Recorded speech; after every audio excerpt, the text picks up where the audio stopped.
But एक छोटा सा बच्चा कैसे उस चीज को रियलाइज कर सकता है। टीचर ने ऐसे करके कहा भी यार, उसको कहा कि तुम तो हर तरह से अच्छी लगती हो, जैसे कर लो। मतलब मुझे सुनाने के लिए उसने ये जुमला बोला। जब भी बहुत ज्यादा सैड हो जाती थी तो मैं सो जाती होती थी चाहे। उसके बाद मैंने ना स्माइल करना से, खुल के आप हंसते हो ना, मैंने हंसना छोड़ दिया। मुझे वो चीज बर्दाश्त नहीं हुई है, मैंने रोना स्टार्ट कर दिया। मैंने इतना रोना स्टार्ट कर दिया, इतना मतलब मुझे पैनिक अटैक्स आना शुरू हो गए, एंजाइटी होने लगी मुझे। Hey guys, welcome back to another video. आज हम बात करते हैं कि कैसे बचपन में हमें स्कूल्स में और घरों में ट्रॉमेटाइज किया जाता है हमारी अपीयरेंस को लेकर। मैं आज आपके साथ अपनी कुछ ट्रॉमेटाइज्ड चीज़ें शेयर करूंगी जो मेरे साथ हुई हैं बचपन में, फैमिली में, घर में और स्कूल में। और मेरे लिए एक इमोशनल है वो चीज़ शेयर करना, क्योंकि इतना इजी नहीं है अपनी उन चीज़ों को दोबारा से रिकॉल करना जो आप एक तरह से भूलने की कोशिश कर रहे हो, लेकिन वो भूलती नहीं है। वो आपके माइंड के अंदर ऐसी स्टक हुई हुई है कि जब भी आप उनके बारे में बात करते हो ना, तो एक तरह से वो न्यू होके आपके सामने आ जाती हैं। तो सबसे पहले मैं आज आपको एक सुनाऊं।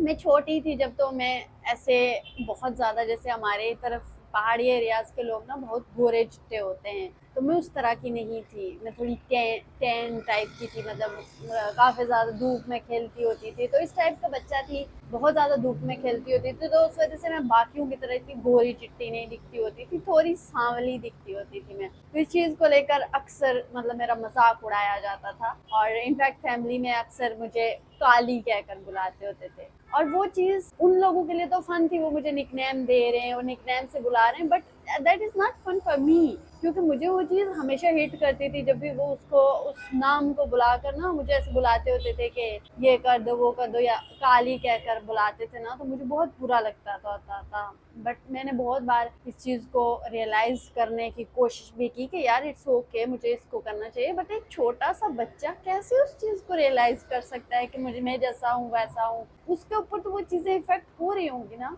कुछ टाइम बाद मतलब मैंने ऐसे शौक, जब मैं, एक सांवला बच्चा जो होता है ना, जब वो शौक कलर के कपड़े पहनता है, क्योंकि मुझे शौक कपड़े पहनने का बहुत शौक था जो बहुत ज़्यादा कलरफुल हो, क्योंकि ऐसे रेड हो गया, पिंक हो गया, इस टाइप के जो कलर्स थे ना, वो मुझे बहुत अच्छे लगते होते थे। तो जब मैं वो पहनूँ ना, तो मुझे हमेशा से एक जुमला सुनने को मिले, यार ये तुम पे अच्छे नहीं लग रहे, तुम तो बिल्कुल अच्छी नहीं लग रही हो, ये इस रंग के साथ नहीं जा रहे। जबकि मेरे बहन भाई या मेरे साथ वाले जो बच्चे होते थे ना, वो पहने तो उनको बहुत ज़्यादा अप्रिशिएट किया जाता था एज कम्पेयर टू मी।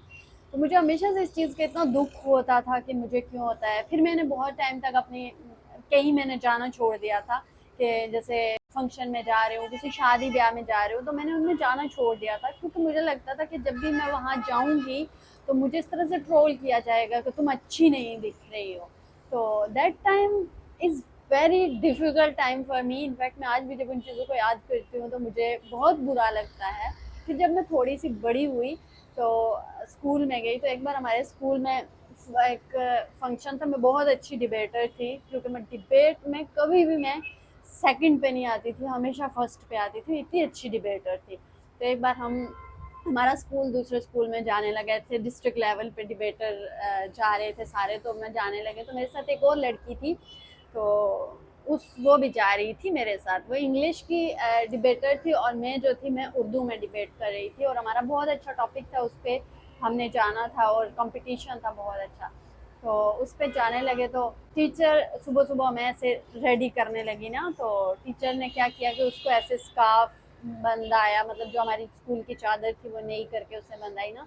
तो वो लड़की थोड़ी सी गोरी चिट्टी थी, उसको ना ऐसे पहनाया, तो वापस मुझे भी टीचर ने पहनाया, तो मुझे ऐसे ही सिंपल में रखवा दिया ना, थोड़ा बेदिली के साथ टीचर ने किया। तो मैंने पूछा तो नहीं, बट मुझे रियलाइज़ हुआ टीचर ने ऐसे करके कहा भी यार, उसको कहा कि तुम तो हर तरह से अच्छी लगती हो, जैसे कर लो।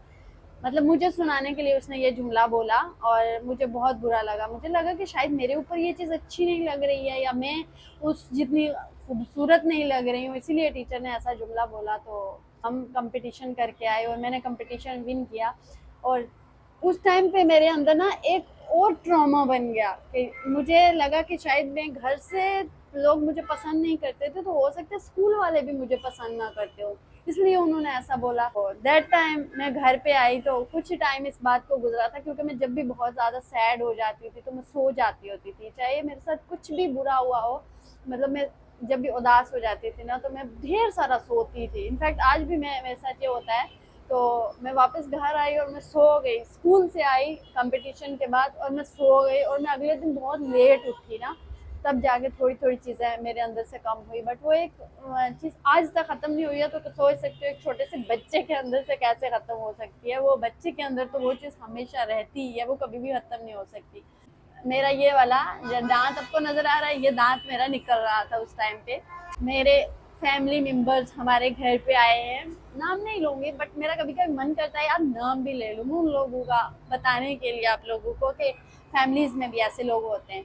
मेरे घर आए तो एक छोटा सा बच्चा है जिसका भी दांत निकल रहा है। सोच लो वो दो चीज़ों को समझ सकता है क्या? मेरे हाल से तो वो कभी भी चीज़ों को अंडरस्टैंड नहीं कर सकता। एक छोटा सा बच्चा है यार, वो क्या समझेगा चीज़ों को। वो आए हमारे घर तो उन्होंने मुझे कहा ऐसे करके, फिर से एक बार मेरी पेरेंट्स पे बात आ गई तो मुझे ऐसे करके कहते हैं, तुम्हारा ये दांत जो है ना निकल गया है, लेकिन ये तुम्हें अच्छा नहीं लग रहा। तुम जब स्माइल करोगी ना तो ये तुम्हारा दांत तुम्हें अच्छा नहीं लगेगा बिल्कुल भी। तो बड़ी हो कि चलो थोड़ा सा इसको निकलवा देना या कुछ कर देना। That time can you imagine उस टाइम मेरे ऊपर क्या बीती होगी।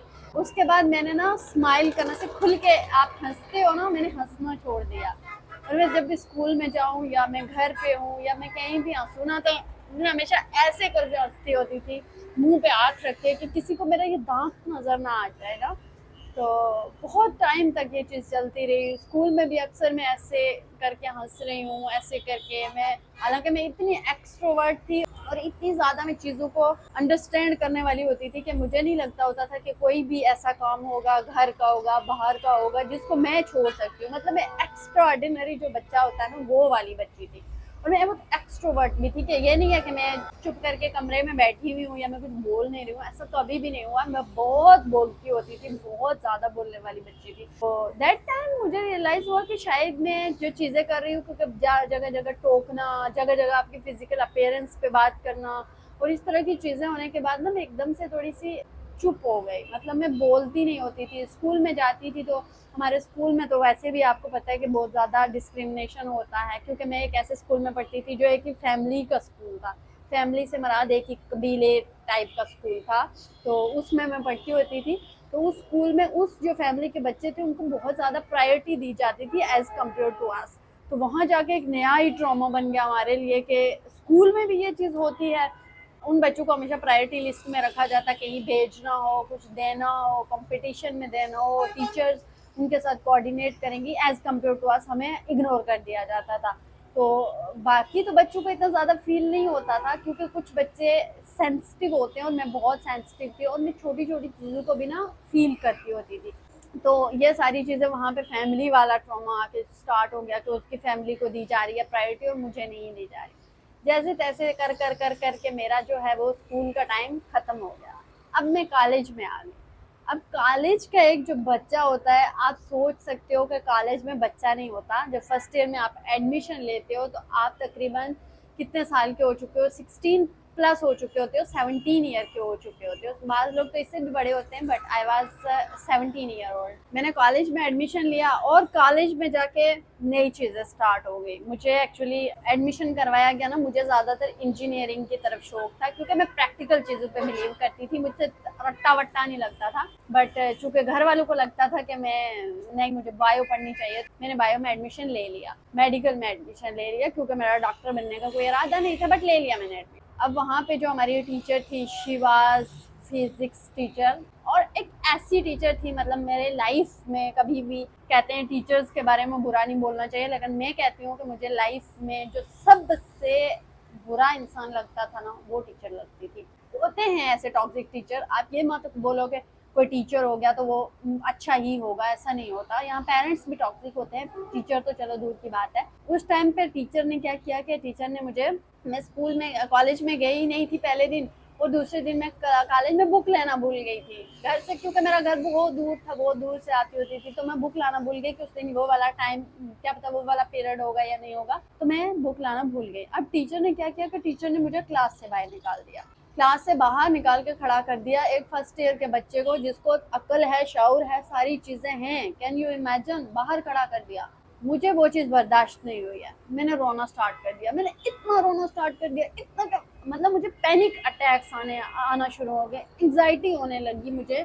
लेकिन at that time I did not know about panic attack और एंग्जाइटी, या किसी को भी नहीं पता था कि पैनिक अटैक भी कोई चीज़ होती है। सबको लगता था ये ड्रामे हैं या सारी चीज़ें हैं, और मुझे पैनिक अटैक हो गया। और मुझे इतनी मुझे अपनी इंसल्ट फील हुई उस टाइम पे कि मुझे लगा कि मुझे लाइफ में कभी भी स्कूल कॉलेज में आना ही नहीं चाहिए। मैंने अपना जो ही क्लास खत्म हुई तब तक मैं रोती रही।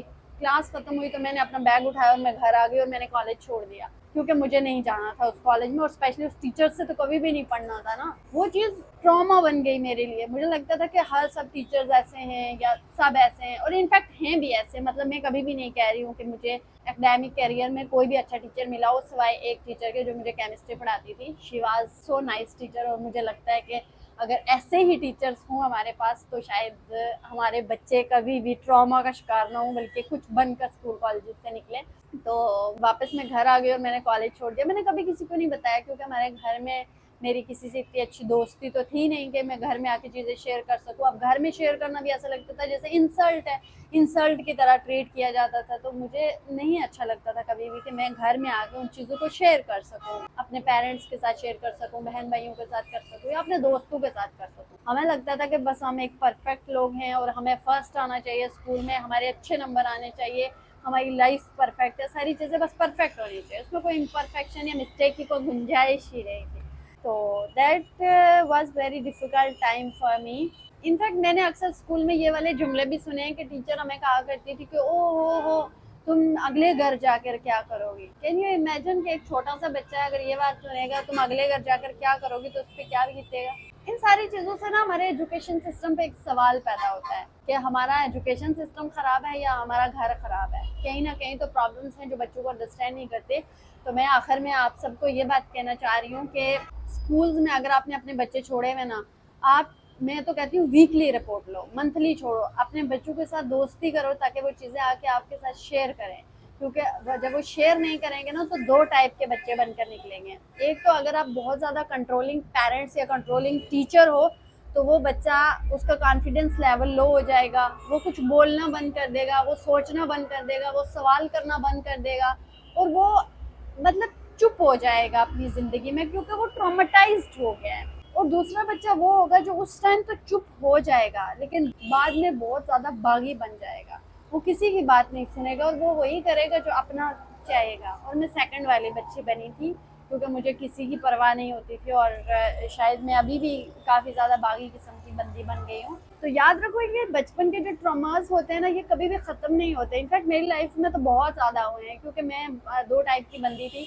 एक तो मेरे अंदर कोई फेमिनिन नेचर नहीं थी, और सेकेंडली मतलब थी बट इतना एक्सप्रेसिव नहीं थी, मैं थोड़ा टॉम बॉय टाइप का थी। और जिस जगह से मैं बिलोंग करती थी वहाँ पे तो ऐसा लफ्ज़ सुनने के बाद जाने पता नहीं क्या हो जाता, इस टाइप की थी मैं।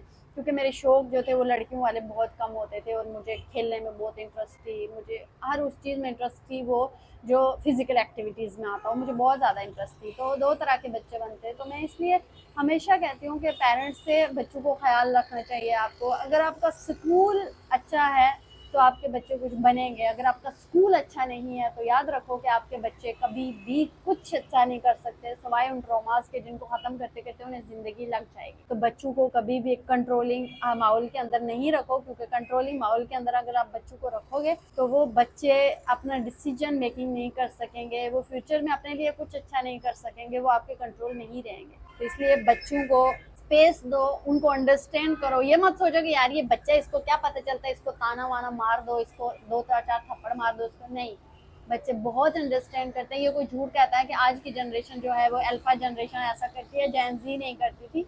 मैं जेन ज़ी वाली हूँ, और जेन ज़ी मुझे लगता है कि सबसे ज़्यादा सेंसिटिव वाली जनरेशन रही है, क्योंकि जेन ज़ी सबसे ज़्यादा मेंटली तौर पर डिप्रेशन, एंग्जाइटी वगैरह में जा रही है, और उसके पीछे वो चाइल्डहुड ट्रॉमास बहुत ज़्यादा है जो हमें हमेशा हिट करते जाते हैं। तो आप बताइएगा आपको मेरी स्टोरी कैसी लगी, और आप लोग इससे रिलेट करते हो या नहीं करते हो। अगर करते हो तो आपके साथ बचपन में क्या बुरा हुआ जिसको लेकर आज तक आप चल रहे हो, आज तक वो ट्रॉमा आपके माइंड से नहीं निकला है, कमेंट सेक्शन में ज़रूर बताइएगा। और मुझे पता है बहुत सारे लोग मुझसे रिलेट करते हैं, क्योंकि अक्सर ऐसे ही होता है। हमारे जो पेरेंट्स हैं या हमारे जो स्कूल्स हैं या हमारे जो मोहल्ले हैं या रिश्तेदार वगैरह हैं, वो हमारे साथ ऐसा करते आ रहे हैं और करते रहेंगे। जब तक हमारी जेंजी नहीं पेरेंट बन जाती ना, तब तक आई थिंक करते रहेंगे ऐसा। अपना ढेर सारा ख्याल रखना। मिलते हैं नई वीडियो के साथ, तब तक के लिए bye bye, love you all.